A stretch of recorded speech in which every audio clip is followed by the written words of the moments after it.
Dentro de los modelos personalistas de Estado que habíamos dicho en el apartado anterior, vamos a ver el modelo freudiano, ¿vale? Hay más modelos, quizá más modernos, pero el modelo de Freud tiene una peculiaridad y es que ha arraigado mucho en el pensamiento psicológico del siglo XX, porque fue muy innovador el enfoque y su visión de la personalidad. Entonces, Freud es un organicista, ya lo sabemos, era un organicista de finales del XIX, principio del XX, para quien el motor del comportamiento se debía a dos aspectos internos.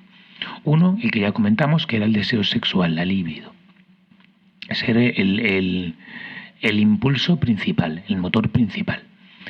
Y luego las pulsiones, ¿vale? Que las pulsiones para Freud eran las tendencias naturales, volvemos a lo innato, a la supervivencia, lo que llamaba el eros o el amor, y la tendencia, la pulsión a la autodestrucción, a thanatos, la muerte, que es la agresividad.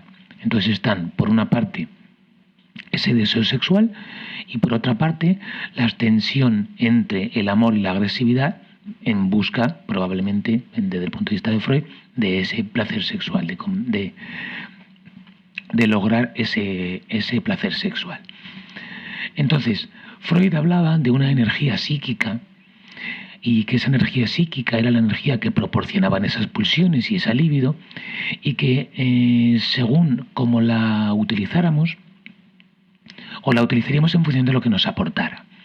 Entonces se mueve en base a dos principios, que es la tendencia al principio del placer, que es de origen biológico y consiste en obtener el placer satisfaciendo una necesidad del tipo que sea, ¿vale? La satisfacción del placer que siempre va a identificar con el placer sexual, pero como sustituto, como por ejemplo el de la comida o el de la pereza,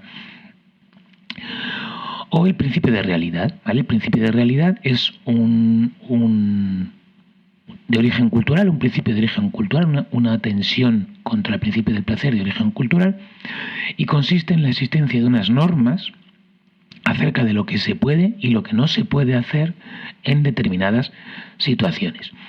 Entonces los deseos para Freud se van a debatir entre ambos principios, ¿vale? Entre el deseo de satisfacer los placeres, el principio de placer, y por otra parte el principio de realidad, que son las normas que acotan cuando podemos buscar el placer. Entonces Freud dividía la mente desde dos puntos de vista. Había como dos zonas, dos formas, dos formas de dividir en lugares la mente. La primera tópica, la primera división en lugares, eran distintos sitios en la mente donde se almacenaban los pensamientos. Lo veremos ahora en la siguiente página, que eran el inconsciente, el preconsciente y el consciente.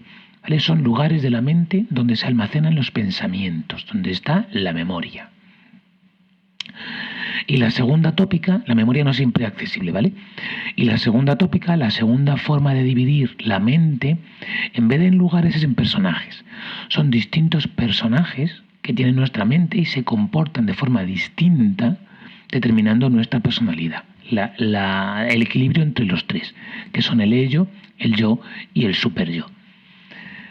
Entonces, la primera tópica, la de los lugares, habla de estos tres sitios, estas tres zonas de la mente que todos tenemos y donde están nuestro conocimiento en general, o nuestras tendencias, nuestra memoria. La parte inconsciente es la parte de la mente donde almacenamos los recuerdos reprimidos, los inaceptables, expulsados por la conciencia. ¿Sabes dónde está lo que nos molesta para Freud?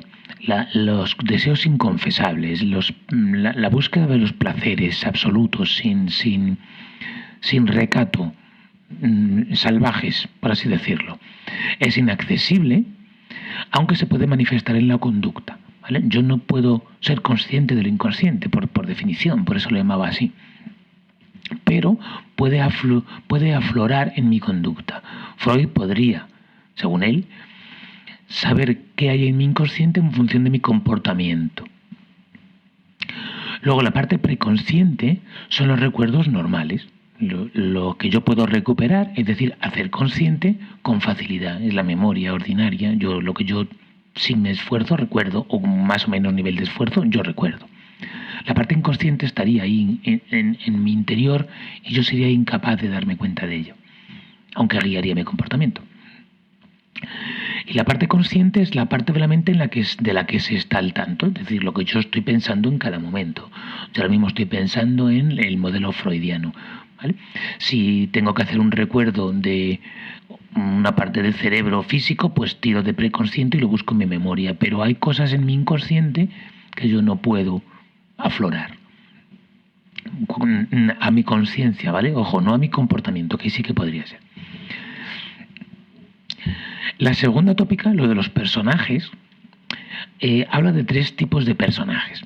El ello, o id en latín, es la parte de la mente que desea, la que busca el placer, ¿vale? Es la parte innata de la personalidad, cuyo propósito es satisfacer los los instintos primarios. Está en el inconsciente. Yo no puedo controlarla. Sí puedo controlar la mente, no puedo saber cómo es exactamente porque está en mi inconsciente. Es impulsiva, es ilógica y se rige por el principio del placer. Lo único que le importa es el placer. Es el típico simbolismo del demonio que se te pone aquí en el hombro y te aconseja lo negativo, no vayas a clase, fuma, bébete otra copa más, o haz eso que te apetece pero que crees que no debes. Ese debes, ¿vale? Es el superyo, superego, la parte de la mente que prohíbe, es la parte cultural, que contrarresta al ello y reprime sus deseos. El ello tiene unos deseos, pero la cultura, nuestra educación, nos ha enseñado a controlarlo, siempre prohibiendo, para ofrecer la prohibición. Entonces lo que hace es que reprime los deseos. Supone o representa los pensamientos morales, los pensamientos éticos recibidos por la cultura y aprendidos desde la infancia a través de los valores sociales, familiares, paternos, internalizando recompensas y castigos. ¿Vale? A base de prohibirnos y recompensarnos por las malas acciones o por las buenas acciones, vamos interiorizando una serie de pensamientos morales que van formando nuestro superyo y que prohíbe a nuestro ello lo que quiere hacer, pero no se debe hacer. Sería el angelito que se nos pone en el otro hombre en los dibujos animados y en las películas. Y luego está el yo, que es la parte de la mente que actúa, ¿vale? Uno desea, el otro reprime, el yo actúa. Y tiene que hacerlo de forma realista, mediante lo que Freud llamaba el principio de realidad. Es decir, tiene que cumplir los deseos y demandas del ello, tienes que satisfacer los deseos, pero recogiendo las exigencias del superyo.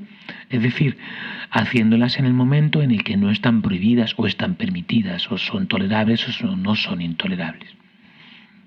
Va evolucionando con la edad, adaptándose a las exigencias del ello, porque vamos aprendiendo la parte cultural también durante nuestra educación, a lo largo de nuestra vida. Entonces Freud lo veía así, ¿vale? La mente es un iceberg, en el que la parte visible es muy pequeña, que es la conciencia. La preconciencia está semienterrada, pero con la flotabilidad puede asomar o no asomar, es decir, lo podemos pasar a la conciencia con facilidad, pero todo lo que está sumergido es lo inconsciente, lo que domina nuestros deseos y lo que nos hace actuar. En ese inconsciente está el ello, sobre todo, enterrado solamente en el inconsciente, que es el de los deseos, que pugna por salir. El superyo, que se internaliza en el inconsciente, pero que también está en el consciente y en el preconsciente, está o lo ocupa todo, ¿vale? Y el yo, que es el que actúa, el que aflora. Los deseos y las prohibiciones nos hacen actuar de una determinada manera. ¿Qué ocurre? Que las relaciones entre los tres van a determinar el comportamiento. Entonces, para Freud, cuando el yo canaliza con lógica, es decir, atendiendo al principio de realidad. El deseo, es decir, las peticiones del ello, con lo moral, con el superyo, ¿vale? El individuo tiene un comportamiento libre de ansiedad, ¿vale? Si el yo canaliza con lógica los deseos y la moral, no hay problema. Si no, para Freud produce angustias. Esas angustias van a ser de 3 tipos diferentes. Lo que llamaba la angustia real, si no obedece al principio de realidad, es decir, si lo hace, pero sin tener en cuenta el momento ni el lugar. La angustia moral, si no obedece al principio moral, o sea, si el que queda anulado es la moralidad, el superyo, o la angustia neurótica, si no obedece al principio del placer, es decir, si lo que se ve sin desarrollar son los deseos. Para Freud, todas las angustias derivan de esta mala gestión del principio del placer, y siempre es por un fallo del yo, porque el superyo es cultural, no es nuestro. Por lo tanto, el yo lleva a cabo diferentes mecanismos de defensa para sobrellevar la situación, ¿vale? Cuando no estoy canalizando de forma correcta, se genera una ansiedad, una angustia, y el yo lo puede intentar controlar mediante estos mecanismos, entre otros. Freud ponía un montón. La represión es la eliminación activa de los pensamientos amenazadores, ¿vale? Bloqueamos el deseo. La negación es la negación a creer que está causándote un conflicto interno, ¿vale? Tú no tienes ese conflicto, a ti no te pasa eso. Eso no va contigo. Obviamente de forma inconsciente, las represiones y las negaciones, si somos conscientes de que lo estamos haciendo, no funciona. El desplazamiento es redirigir un impulso, ¿vale?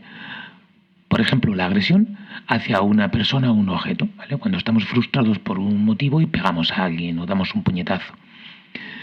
La racionalización es una justificación racional, ¿vale? Hacer un análisis cognitivamente razonable de una conducta inaceptable.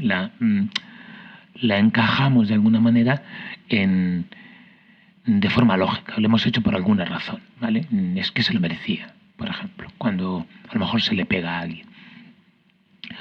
Para Freud estas cosas, aunque esto no voy a entrar en ello, para Freud todas estas problemas del ello afloraban en los sueños, y él con la hipnosis y la interpretación de los sueños llegaba a las conclusiones de cuáles eran los problemas e intentaba recuperarlos, y casi siempre encontraba el problema en una fase de la infancia no superada. ¿Vale? Si habéis visto este capítulo de Modern Family, Hayley está una clienta del club de golf la está presionando para que haga ciertas cosas que ella, son atractivas, pero que es dejar el trabajo y trabajar para ella y no dejar la universidad. La está hablando por el móvil y su hermano, mediante el walkie, le está diciendo otra serie de cosas, que tiene que trabajar, que tiene que estar atenta a lo que se ha comprometido. Hayley sería el yo, tiene que tomar la decisión entre el ello, los deseos, los instintos y lo moral, lo correcto, lo que se debe hacer.